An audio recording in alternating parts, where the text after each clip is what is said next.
Hello everybody and welcome back to Oxygen Not Included. Today we're going to take a crack at the electrolyzer. What is it, what does it do, and what do you need to keep in mind as you begin setting up electrolyzers around your base? Typically speaking, in a game of Oxygen Not Included, the electrolyzer is not going to be the first building that you use to generate oxygen.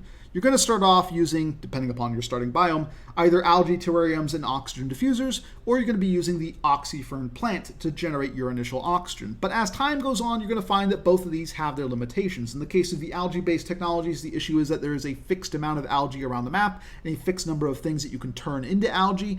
And eventually, once you run out of algae, you're done producing oxygen. And in the case of the oxyfern plants, there's a fixed number of oxyfern seeds. And once you've got all those planted, that's basically it. That's as much oxygen as you can generate, and if your population requires more oxygen than that, then, well, you're going to run out of oxygen and you need to switch to something else. So there's sort of an expectation that you're going to switch to some other oxygen-producing technologies, that really these are just a starting thing to kind of bridge you to whatever that next thing is. And the next thing for many people is going to be an electrolyzer. It's a simple 2x2 building. It has a liquid input port. If you pump clean water into the electrolyzer, and supply it with 120 watts of power, it will take in 1 kilogram per second of clean water and output 888 grams per second of oxygen and 112 grams per second of hydrogen. Fairly straightforward, fairly simple. There are kind of three issues with it. The first one, which we're not going to discuss very much in this video, is heat. The electrolyzer produces a little bit of heat on its own, but the main thing that it does is it outputs its oxygen and hydrogen at a minimum temperature of 70 degrees Celsius. And if you input water that is hotter than 70 degrees Celsius, the outputs are going to match that temperature. So if you put in 95 degree water, you're going to get 95 degree oxygen and hydrogen out. The reason why we're not going to talk about this, even though it is a major problem for electrolyzers, is that we've talked about it before. I actually have an exact video discussing how to cool down your electrolyzer, in fact, how to get cooling out of your electrolyzer, which kind of abuses the difference in specific heat capacity between the water, which is at 4.179, and the outputs of the electrolyzer, which are either oxygen, which has a specific heat capacity of 1.005, or hydrogen, if we kind of go over here, of 2.4. So using that difference in specific heat capacities, we can get cooling out of an electrolyzer, but again, this is a separate video. I go and urge you to watch that if you haven't already, to get some ideas on how to cool down your electrolyzers. If those aren't helpful for your particular situation, I also have a bunch of other videos discussing cooling. I have videos showcasing how you can use steam turbines to cool down your base. I have videos showcasing how you can use ice makers to cool down your base. I even have videos showcasing how you can use vitamin chews to cool down your base. You can use vitamins to cool down your base in Oxygen Not Included. There's a lot of cool technology out there, and because I've just made so many videos on it at this point, we're not going to go over too much the issues of cooling down electrolyzers in this video. I urge you to go to watch one of those other videos. The main thing I want you to leave with is just that the specific heat capacities of the water and the outputs are different, and therefore, as a consequence of the minimum output temperature of the electrolyzer and the lower specific heat capacities of the outputs, you're going to want to try and cool down the outputs from the electrolyzer and not the inputs. Right? Don't focus on getting the water cold. In fact, you want to get the water hotter if you can, and instead focus on cooling down the oxygen and the hydrogen that come out of the electrolyzer. So that's issue number one, heat. In general, though, as long as you keep electrolyzers away from your farms, you're going to be okay. So you can set up an electrolyzer just somewhere far away from your farms and probably be all right. But keep in mind, the heat is an issue that eventually you're going to need to deal with.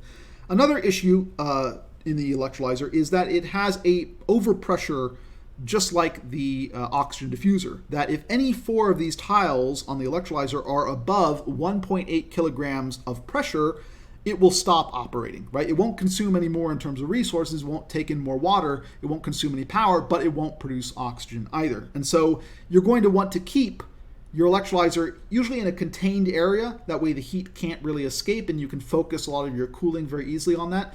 But as you contain it, you also need to keep in mind that you need to be removing the gas from it, because otherwise it will overpressure and stop producing gas for your base. It won't break or anything like that, but you just won't be getting oxygen out. So the overpressure is an issue, the cooling is an issue, and then finally, you very often want to separate out the oxygen from the hydrogen. The oxygen is something you definitely want to pump around your base, get to all the places where your duplicates are. You want to cool it down. The hydrogen is kind of the opposite. The hydrogen is just something you usually want to use as fuel, either for rockets later on in the game, or probably more immediately for hydrogen generators. And so there are a lot of different technologies for separating one gas from another, and they're going to have to come into play as you design whatever your electrolyzer setup is. So let's go over a few different electrolyzer setups and kind of discuss the pros and cons, advantages of all of them. And the first one is just simply setting up your electrolyzer in some open area. That the solution to the heat problem is that I don't care, or I'll be cooling it down through some other means. The solution to the overpressure problem is I'll just allow the gases to kind of diffuse away from this area, and that's fine. And the solution to the separation issue of how do I separate the hydrogen from the oxygen is I'm perfectly fine having them mixed, and eventually the hydrogen will just kind of drift to the top of my base because it is a lighter gas, and I'm fine with that. This is a valid solution. There's a lot of controversy over how to set up electrolyzer rooms. A lot of people kind of going back and forth about this is the best design, this is the best design. In practice, the electrolyzer does what it does, and there's no real way to make it that much more efficient, right? You can kind of cut down on the power usage of the thing, you can increase the uptime, but there's not really great ways to go about this. And I think the reason why there's a lot of controversy over the electrolyzer is that Oxygen Not Included is a game about designing things ultimately. And so people kind of get really invested in saying this is the best design, right? And they have their own metrics for deciding what is best, and they get into arguments over it. I'm going to start off right now. If you're a new player, don't worry about setting up the best electrolyzer room possible. Right, just get oxygen to your duplicants. As long as they're breathing, you're doing fine. And setting up an electrolyzer just in an open area is a solution. It is viable. It is actually something that I'm doing as an advanced player on a maximum difficulty Oxygen Not Included run. So you can do that. But let's talk about some other things. First of all, we could just set up an electrolyzer in a room. This could be an insulated room with a bunch of gas pumps around it. Keep in mind that a gas pump only pumps 500 grams per second. So an electrolyzer ultimately produces 1,000 grams per second of gases mixed between hydrogen and oxygen. And so, I'll go ahead and turn this on. You can run into issues if you have fewer than 2 pumps per electrolyzer. You also kind of want a little bit more than 2 pumps per electrolyzer, because if we look at this ventilation overlay here, we see that some of these packets are not full 1,000 gram packets going through these gas ducts, right? That because 2 gases of a different type can't occupy the same tile, right? We have our oxygen here, a nice 1,000 gram packets because I'm kind of stacking them with using these 2 gas pumps. But the hydrogen packets are coming in at, if I pause this for a second, 280 grams of hydrogen, 108 grams of hydrogen, 237 grams of hydrogen, right? So we're not getting sort of the full flow through this pipe.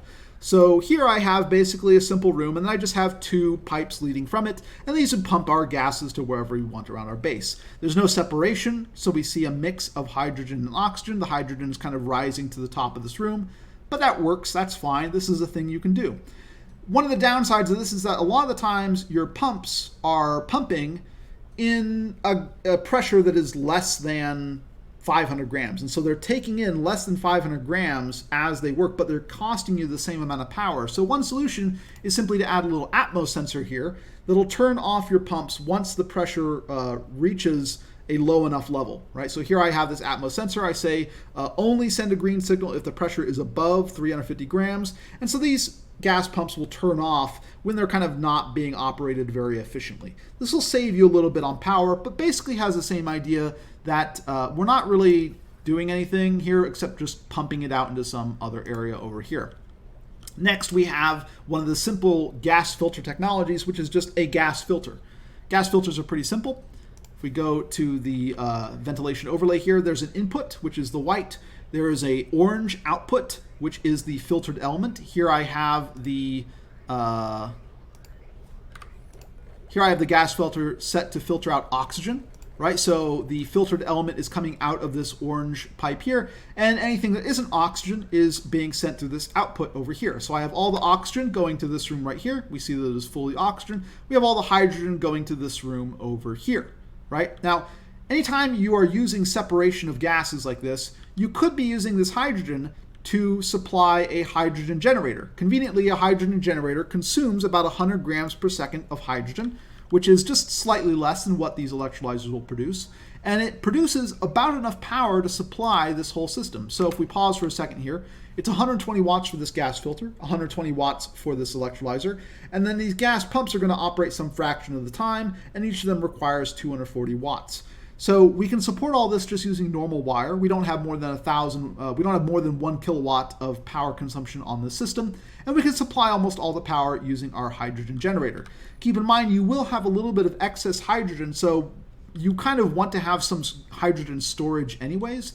But you can have what is called a self-propelled oxygen module or self-powered oxygen module, which uses a hydrogen generator and the hydrogen that you get from the electrolysis process to power your entire electrolyzer setup. Keep that in mind. You don't have to do this. You could just be storing away all this hydrogen for later. In fact, a lot of experts will say the hydrogen is so valuable as a rocket fuel that from the very start of the game, you should be storing up as much of it as you can, saving it all for eventually when you have rocketry. You don't need to do that. You can burn a lot of it through a hydrogen generator, but keep in mind that is one of the big advantages of separating out the hydrogen is that you can now pump it to something that cares about what the element is, right? If you send oxygen into a hydrogen generator, it'll break. So by separating things out, you can now power a hydrogen generator, which should then be able to power all of these buildings right here. But the gas filter is not the only means that you have of separating out gases. And I'm going to showcase 2 of them here, although there are a couple more in the game which have varying degrees of effectiveness. But so here we see the gas filter works perfectly. It's always going to send out oxygen here and hydrogen here. Do keep in mind that there is a bit of a disadvantage here that we're not going to have our electrolyzer operate all of the time because we're not getting our full throughput through these gas pipes, right? That I'm sending everything from these pipes through this gas filter. And so sometimes I'm getting big oxygen packets coming through. Other times I'm getting small hydrogen packets coming through. This is going to be overpressured some fraction of time. So you're not going to get a full line of oxygen coming out of the system because of the way the gas filtration works, right? You will get a full line of oxygen effectively coming out of these systems over here, or at least you'll be getting 888 grams per second of oxygen out of this electrolyzer, but this doesn't have the advantage of separation. Something that can separate out the oxygen and hydrogen but not cost you any power is a mechanical filter. Now, I've discussed mechanical filters a number of times before, but the basic idea is that we have a gas valve set to 1 gram per second, and we have primed this entire loop made up by this gas valve. We have primed this entire loop with 1 gram packets of hydrogen, right? These are 1,000 milligram or 1 gram packets of hydrogen that are going through this loop. And because of the priority system, this gas valve is always going to resupply this loop with 1 gram packets of hydrogen before it does anything else. And any excess hydrogen will then be sent along its way, right? So we have a simple loop like that we've primed with hydrogen. Basically, you want to take some hydrogen packet and bridge it over to here. And now the issue is that as oxygen and hydrogen flow past this mechanical filter, there are a number of bridges that bridge over to that loop. And so because you can't have 2 different types of gases occupy the same tile, and because the priority for all these gases is to cross the bridge if they can, any hydrogen packet that hits here will try and bridge over to this hydrogen loop, but any oxygen packet will continue on its way because it's already occupied by hydrogen, right? So we're able to, using this mechanical filter, separate out hydrogen from oxygen, send this hydrogen out to, say, a hydrogen generator, and send the oxygen out to our base. And this doesn't require any power. This requires 120 watts. This requires no power. It's pretty simple. The failure state of this, of course, is that if this system backs up, if this gets full of hydrogen and no more hydrogen can be accepted, this whole line will fill up with hydrogen, and then this whole thing will fill up with hydrogen, and then hydrogen packets will not be able to join into this loop and will just continue on their way. So you could end up with sending hydrogen packets down this line. You can't get anything but hydrogen packets coming through this filtered output, but you could, if this system backs up, get hydrogen kind of entering into your line. So if this is going to supply, say, for example, a set of Atmosuit docks, then you might care a lot about making sure that this is 100% oxygen. You might, in fact, flip this and set this so that this has not been primed with hydrogen packets, but instead has been primed with oxygen packets, and then have lat link somewhere. You could also set up multiple mechanical filters, which would then make sure that under any conditions, you're always going to be sending oxygen through one line, you're always going to be sending hydrogen through another, and then if there is overflow, it'll then go to some third area. But mechanical filters are another way that you can do the separation. Another one, and this is using a design popularized by Francis John, another YouTuber, is simply to use the fact that hydrogen is lighter than oxygen as your way of separating things out. And ultimately, that's kind of what you end up doing when you just set up your electrolyzer in a big open area. If you set up your electrolyzer in a big open area, but then set up a pump at the sort of top of your base, you can just pump out hydrogen as it comes to settle at the top of your base into a hydrogen generator, no problem. This is kind of doing that, but in a more compact way. And so the basic idea is that this is meant to be very buildable, right? We see here that basically a duplicate can just run through and build everything, right, with these open doors. And then once you finish the system, you can lock these doors. But the way it works is that we have 3 gas pumps to 2 electrolyzers. So we're not going to have these electrolyzers at constant uptime, but that isn't really the goal of this system. The goal is to use the difference in gas densities to separate them out. So here we have hydrogen going through this line and oxygen going through this line. And let me make sure I don't overpressurize these things for a moment. Let me go fill, vacuum, and just vacuum these things out. The way it works is that we have these atmos sensors here. And these atmos sensors are making sure that the pressure is high enough before these gas pumps turn on. And we set them to 750 grams, which is basically a good amount just to make sure that these electrolyzers are continuing to operate at a reasonable rate. And this makes sure that we have a sufficient amount of hydrogen up on this level before we run this pump. And as we run this pump, we deplete the hydrogen along this layer up here, and then the pump will turn off. And so because the hydrogen is always rising, and because we're limiting how much hydrogen we're pumping out, we're not just running this pump all the time, which would eventually end up sucking in oxygen, because we're limiting how often this gas pump is operating, we're able to make sure that only hydrogen goes through this line. And we can see that it's very effective, right? We're only getting hydrogen gas in this area over here, right? There's no oxygen at all. We're not getting any hydrogen up in this area over here. It's all oxygen, right? And that's basically by just setting up some system where we have gas pumps at a lower level and gas pumps at a higher level, and then using atmos sensors to kind of control that system. You can, of course, have a larger system, and you can have more electrolyzers. You could have better uptime on the electrolyzers if that's important to you, if that's sort of one of the things you want to accomplish design-wise. The main way that all these systems work, though, is that they're going to have atmos sensors on the upper gas pumps, atmos sensors on the lower gas pumps, and you're just kind of like slowly merge these things lower and lower and lower, and keep an eye on the oxygen and hydrogen level that you have. Right? You want to keep these atmos sensors at a point where you're keeping them low so that the electrolyzers have large uptime, but you're also keeping them relatively close to one another so that you don't have sort of over time a drift of oxygen upwards or hydrogen downwards in sort of how the gases layer in whatever your room is. But this is a very neat, clean, efficient setup. It's very easy to build. It fits, as pretty much all these do, into a 4-high room sort of thing, right? This is one is 14 by 4. So for a lot of people who lay out their bases with a series of 4-high rooms, this works very well. It's very easy to set up because all these doors, which are effectively acting as little kind of walls, can be walked through as you build this thing. So very nice little system here, basically using that principle. Briefly, to go over some other ideas, you can, for example, use gas shutoff valves and gas element sensors to do your gas filtering. So if we go to ventilation, there is a gas pipe element sensor. You could set this to hydrogen and have a gas shutoff valve that controls whether or not the gas can flow to whatever your hydrogen area is. And you can set it up so that only gas packets of the hydrogen type are able to move down there versus everything else going somewhere else. There are other ways that you can approach this issue. Some of them have some issues where they break on load, or at least they'll break momentarily, where like the next packet won't actually check through the logic, and you might end up with some small minor issues, but by and large they also work.